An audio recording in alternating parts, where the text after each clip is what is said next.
When I first met Melissa Crane, she was carrying a box of light bulbs and swearing under her breath. The hardware store door swung closed behind her, and one bulb rolled out, shattered on the concrete. I bent down to help her, and she looked up at me, exasperated and laughing at the same time. I don't remember what I said, something stupid, probably, but she laughed again, and it felt like being let in on a secret the world didn't deserve. We started dating 2 weeks later. She was an interior designer for a small studio downtown, creative to the bone, always covered in flecks of paint and ideas.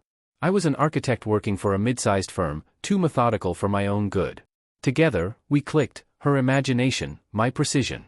Every Friday, we'd drink cheap wine and sketch fake dream houses for each other. Mine always had clean lines and a view.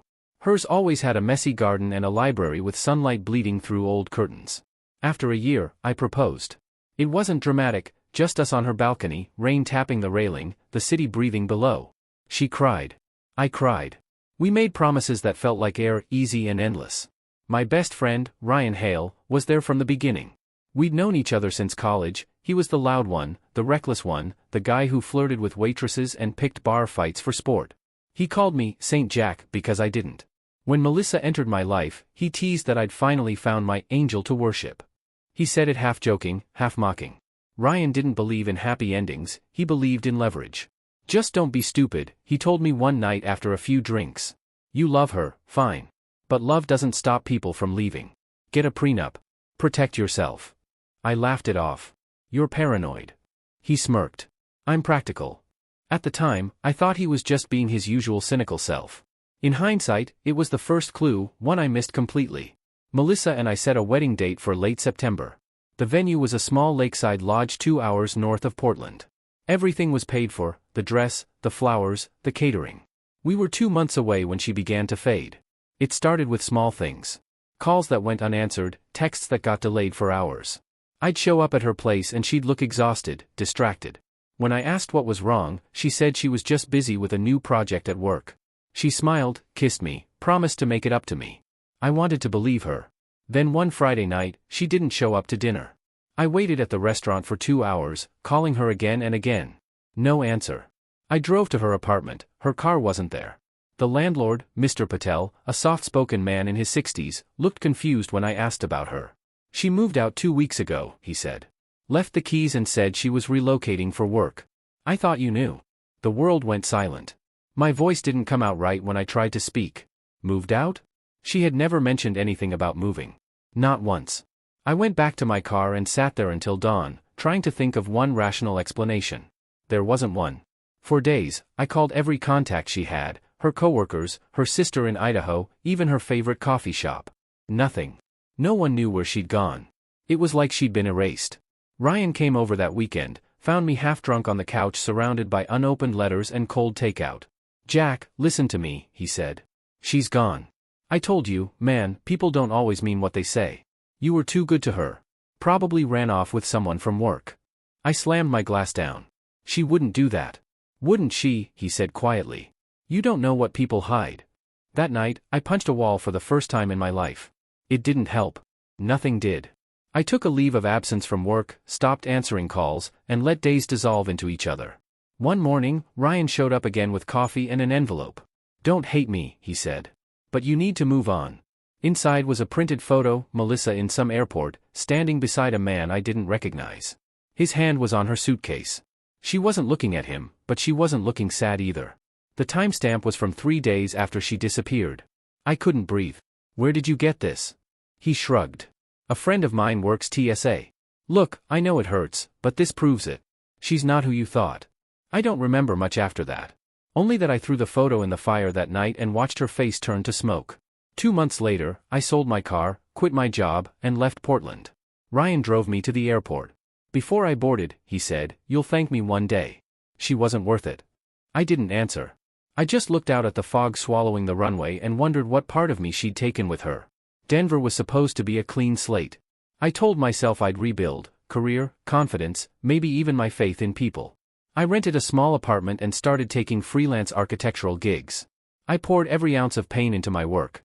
I slept 4 hours a night, lived off caffeine, and stopped caring if the world made sense.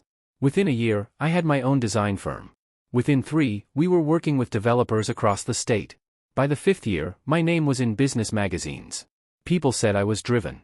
I knew better. I wasn't driven, I was running. Sometimes I'd still think of her. I'd imagine Melissa walking into my office one day, explaining everything. The lies, the silence, the reason she vanished. But she never did. The fantasy faded like everything else. I dated occasionally, models, executives, women who wanted adventure or luxury or both. They came and went like seasons. I learned how to smile without meaning it. Success was supposed to fill the hole she left. It didn't. It just covered it with marble and glass. Every now and then, I'd get a text from Ryan. He'd married a few years back, said he was doing real estate now. I'd reply politely, but the connection between us felt off, strained. Still, he was the last piece of my old life, so I kept him there, like an old scar I didn't touch but couldn't remove. Then one December morning, everything changed. I was in the middle of a meeting when my phone buzzed. Unknown number. I ignored it. It buzzed again, and again. Finally, I excused myself and stepped outside. The voice on the other end was trembling. "Jack, it's Officer Green from the Portland PD. I'm sorry to inform you, your mother passed away early this morning." For a long time, I didn't say anything. The air seemed to leave the room, even though I was standing outside. I heard my own voice eventually, detached and foreign. "When's the funeral?" "Saturday. I'm sorry for your loss." I hung up and stared at the skyline. Snow was falling in slow, deliberate flakes. For the first time in years, I felt something shift inside me, grief, guilt, maybe fate calling me back to where everything had gone wrong. I didn't know it yet, but going home would open every door I thought I'd locked forever. The flight back to Portland felt longer than it was. I hadn't been home in almost 7 years, and the city below looked smaller, older, like it had been waiting for me to come back just to remind me what I'd lost. The taxi ride from the airport was silent. I didn't tell the driver who I was or why I'd come. When we passed my old street, the ache hit. The grocery store still stood on the corner, the park bench still leaned slightly to the left. Time had chipped the paint but not the memories. At my mother's house, our house, I stopped at the gate and stared at the windows. The curtains were closed, like the house was in mourning too. Inside, everything smelled faintly of lavender and old paper. The pictures were all still there, me at graduation, me and Dad before he died, and one photo I'd always tried not to look at, me and Melissa, smiling in front of the lake where we planned our wedding. Mom had framed it after the engagement. She never took it down, even after Melissa disappeared. My mother had always believed Melissa would come back. She said it in letters sometimes, "You'll see, Jack. People don't leave without a reason." At the funeral, the chapel was nearly full. My mom had been loved, by neighbors, friends, the church choir. I stood beside the casket, shaking hands and saying the same words over and over, "Thank you for coming." It felt rehearsed, mechanical. When the service ended, I walked outside into the thin winter sunlight. The cemetery overlooked the city. I thought of Melissa again, how she used to joke that she wanted to be buried somewhere with a view. I wondered where she was now. That's when I heard someone behind me. "Didn't think I'd see you here." I turned. Ryan stood a few feet away, dressed in black, sunglasses on, hands in his pockets. He looked older, rougher, some weight gone from his face, more lines etched around the mouth. "Of course you're here," I said. "She loved you like family." He nodded. "She was good to me. Better than I deserved." We stood there in silence for a while, just watching the wind push the grass flat. "Listen," he said finally, "I heard about your business. You did good, man. Real good." I shrugged. "Work keeps me busy." Ryan smiled thinly. "Still no wife, huh? Still no reason to have one." He laughed, the same hollow laugh I remembered. "You haven't changed." I wanted to say you have, but I didn't. Something about him was different, his eyes darted too much, his shoulders tense, like a man holding secrets close. When we parted, he clapped me on the shoulder and said, "Don't stay too long in this place. It eats people alive." Maybe he was right. But something in his tone made me uneasy. 2 days later, I decided to take one last walk through the old neighborhood before heading back to Denver. I wanted closure, whatever that meant. It was colder that morning, a thin fog curling through the streets. I walked past the park, the bakery, the old bookstore where Melissa used to spend hours. Then I saw the alley that led to her old apartment building. Out of habit, I turned down it. The building was still there, paint peeling, windows cracked. I almost didn't notice the small figure sitting on the curb. A boy, maybe 10, maybe 11, was hunched over a bicycle, struggling to fix a slipped chain. His jacket was too thin for the weather. "Need help?" I asked. He looked up. For a moment, I forgot to breathe. The boy had my face. Not exactly, of course, but enough, same brown hair, same shape of the eyes, same way the corners of his mouth tilted upward when he tried to smile. "Yeah, I can't get it back on," he said. I crouched beside him and helped guide the chain back into place. My hands were trembling. "There," I said softly. "You should be good now." "Thanks," he said, wiping grease on his jeans. "What's your name?" "Noah." I smiled faintly. "That's a good name. You live around here?" He nodded toward the street. "Down on Hillcrest. Near the Blue House. Nice area. You live with your folks?" He looked down. "Just Mom right now. Dad left a while ago." I hesitated. "I'm sorry to hear that." "It's okay," he said. "Mom says he'll come back when she's better." Something sharp twisted in my chest. "When she's better? She's sick?" He nodded. "Yeah. She gets tired a lot. Sometimes she just lies on the couch all day." I tried to keep my voice steady. "What's your mom's name, Noah?" "Melissa." I froze. My throat went dry. "Melissa what?" He looked up at me with those familiar eyes. "Melissa Crane. You know her?" The world tilted. For a second, I couldn't move. Couldn't speak. The boy, Noah, was watching me with open curiosity, completely unaware of the earthquake under my ribs. Before I could answer, he kept talking. "My dad's name is Ryan. He left a few months ago. Mom said he had to go do something important, but I think he just didn't want to be around anymore." "Ryan." My voice came out like gravel. "Ryan Hale?" Noah nodded. "Yeah. You know him too?" I wanted to say yes. Too well. But the words wouldn't come. Just then, a movement caught my eye. Across the street, near the corner store, someone was standing, watching. Ryan. He was half hidden behind a lamppost, wearing a dark coat. His face was blank, unreadable. When our eyes met, he turned away and disappeared around the corner. My hands were shaking. I looked back at Noah, who was busy testing his pedals. "Hey," I said quietly, "you take care of your mom, okay?" "I will," he said brightly. "She says I'm her little man." I forced a smile, told him goodbye, and started walking fast in the opposite direction. Every step felt heavier. By the time I reached the car, my thoughts were chaos. Melissa was alive. She had a son. Ryan's son, or mine? No, it couldn't be. Could it? I sat there for almost an hour, staring at nothing, until instinct took over.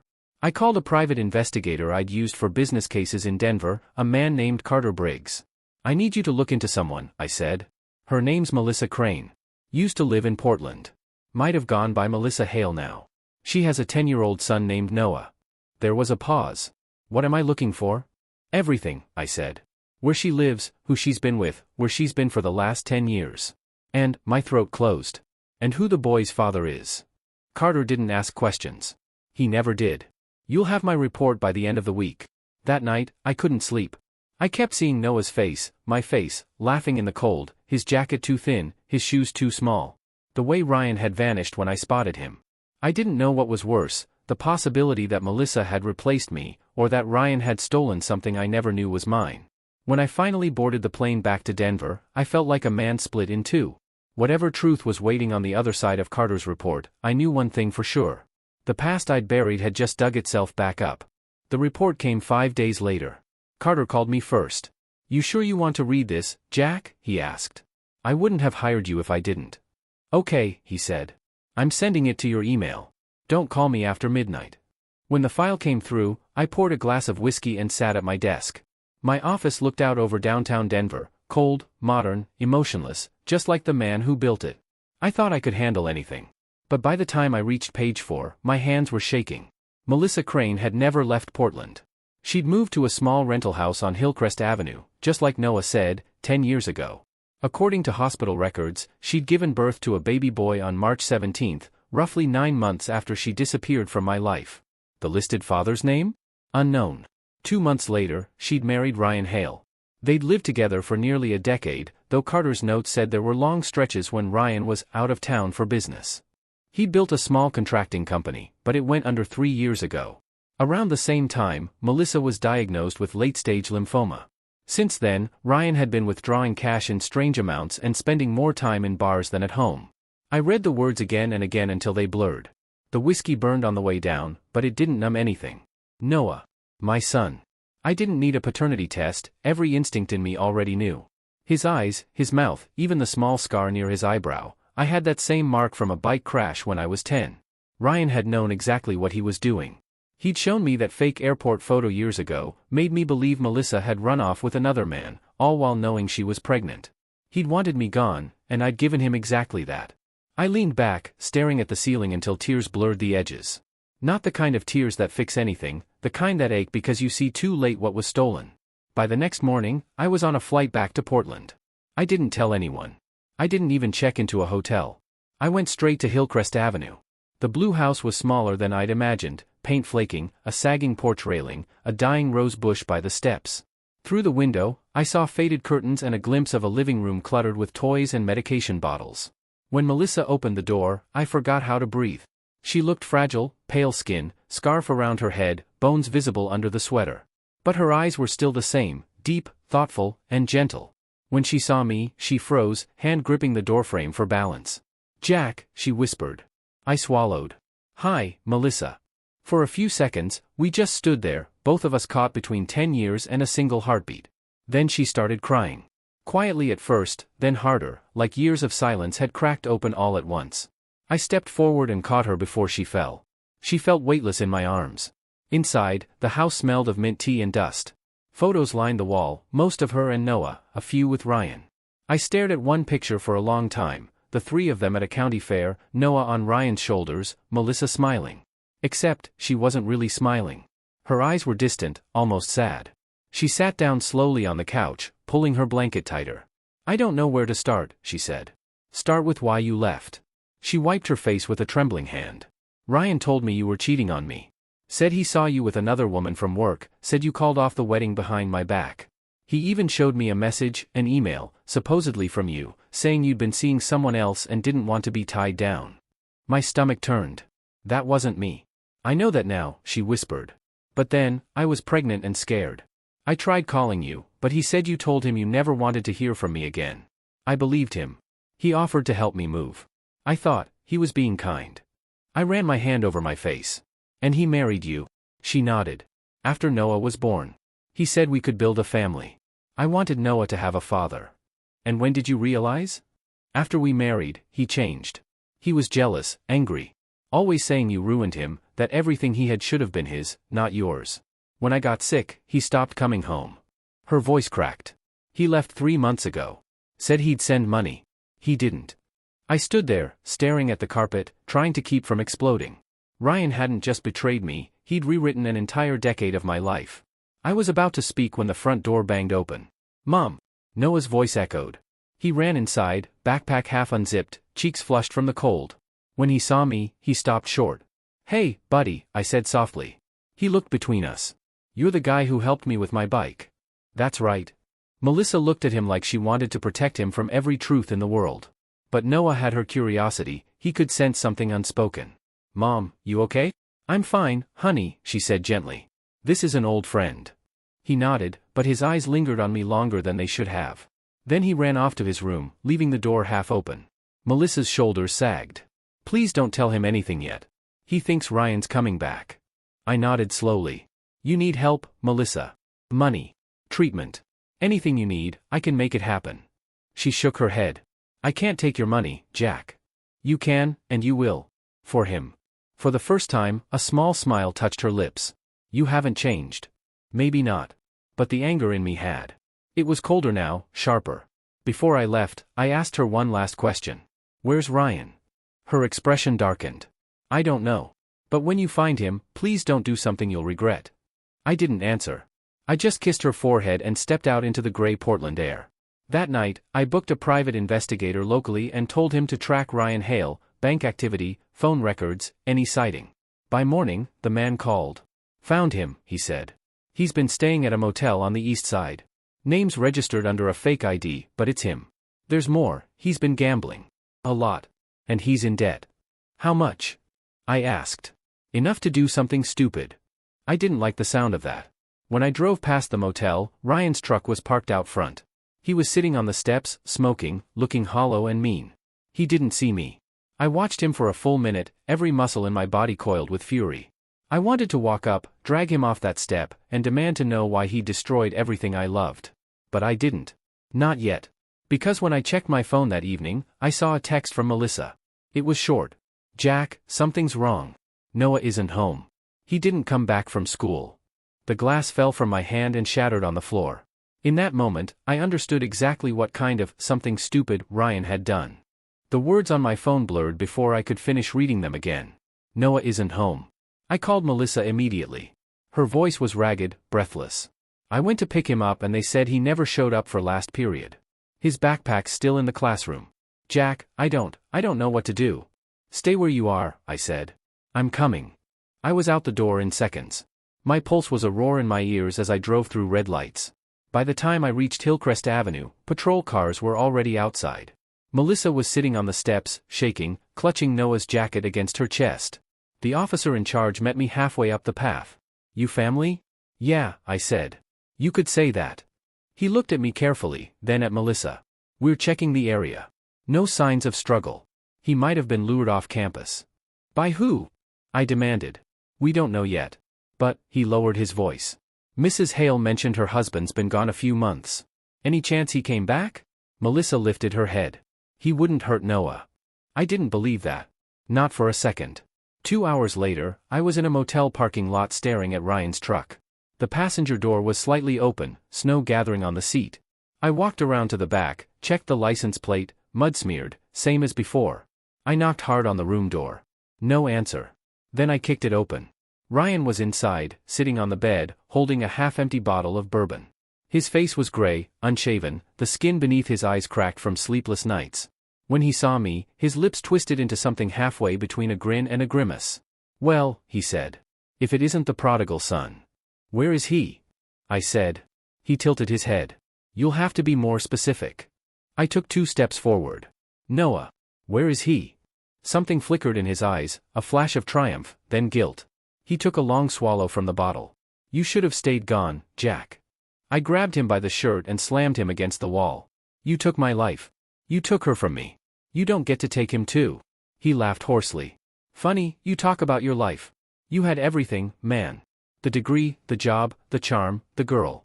I was always second. Always the screw-up. I wanted to see what it felt like to win for once. By stealing my family? He shoved me off, panting. I didn't steal anything. She chose me. You think she'd have looked at me twice if you hadn't crushed her first? You broke her heart, Jack. I just picked up the pieces. My voice dropped. You lied to her. You forged that message. You made her believe I cheated. Ryan's smirk faltered. Yeah, maybe I did. And maybe she believed it because deep down, she always knew she was too good for you. I hit him then. Not hard enough to kill, but hard enough to make the bottle crash to the floor. He stumbled, clutching his jaw. You think I wanted to kidnap your brat? I just needed money. The debt collectors were coming. I figured she'd pay anything to get him back. Didn't even know you were in town till I saw you with him last week. I froze. So it is about ransom. He shrugged weakly. Don't worry. He's safe. I just needed leverage.